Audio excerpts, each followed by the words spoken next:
music recommendations? No? That's fine. I'll just give them to you anyway. Today we're going to be talking about, I have unsolicited recommendations for you. And they include two really skilled guitar players and a parody musical show that's happening at Second City. So something a little different from what we've done before.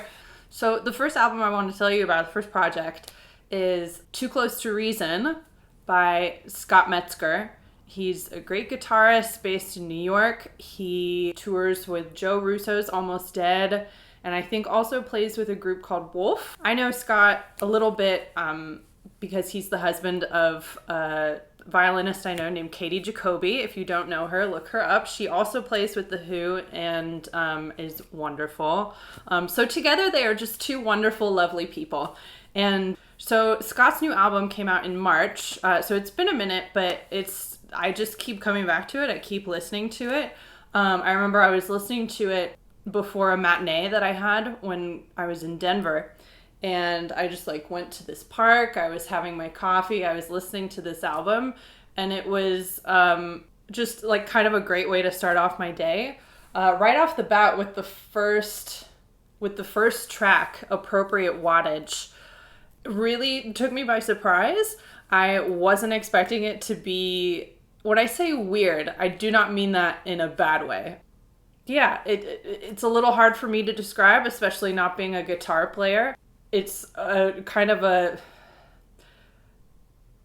quirky way of starting off an album of largely acoustic guitar music. The album is classified as folk at least on Apple Music, because that's what I have.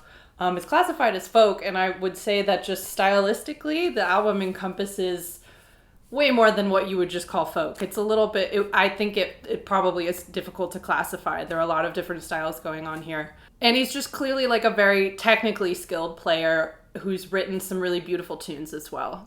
There's sort of a two-parter, Dream Room Part 1, Dream Room Part 2, which are, ethereal is not the right word, but it is appropriately dreamy for something called Dream Room. I don't know how else to describe it, but it's beautiful. And of course, I'm a big fan of Waltz for Beverly and When Katie Smiles, because obviously that one is about my friend.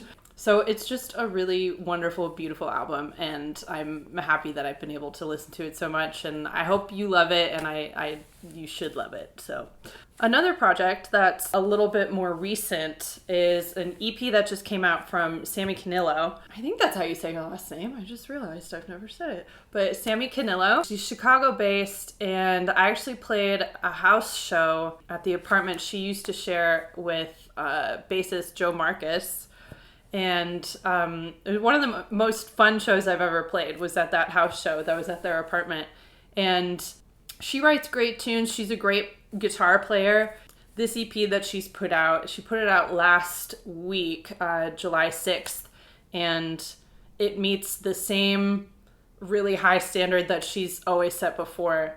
She had released before this single called Ignore, and that's probably still, I think, my favorite on the EP. The whole thing is great. I'm just this is great, this is great. The whole thing is great.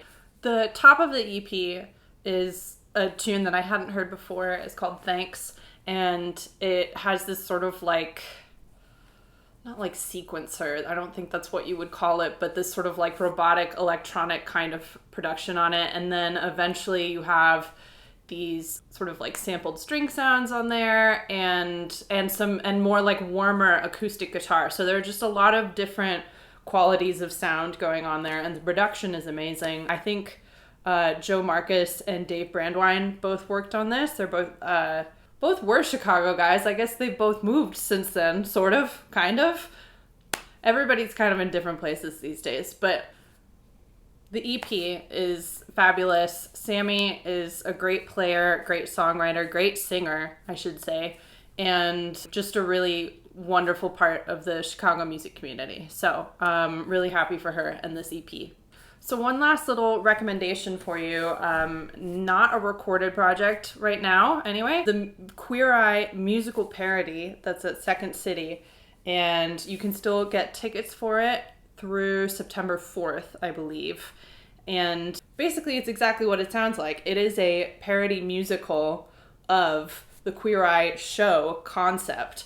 And writing partners Heidi Joosten and Evan Mills put together this show and got it off the ground with Second City. And I know there's a whole other host of people involved in making this happen. I just don't have all of their names. It's an amazing show. I saw it a few years ago before it was ever at Second City, before it sort of got the Second City treatment. It's hilarious. It's heartwarming. It is a great parody in that it both shows great affection, but also like pokes fun appropriately so at certain aspects of Queer Eye. There's both fun and very beautiful music in it. So I highly recommend going, checking it out. I don't feel like that show has gotten all of the attention it deserves because I think it deserves a lot of attention. So if you can go support this show, I highly recommend you do. You can find tickets for Queer Eye at secondcity.com and just look at the shows that they have going on at the Chicago location, and you should be good to go. So hopefully this gives you a couple of things to check out, some things to listen to, some things to see. Even though you didn't ask for it, you're welcome.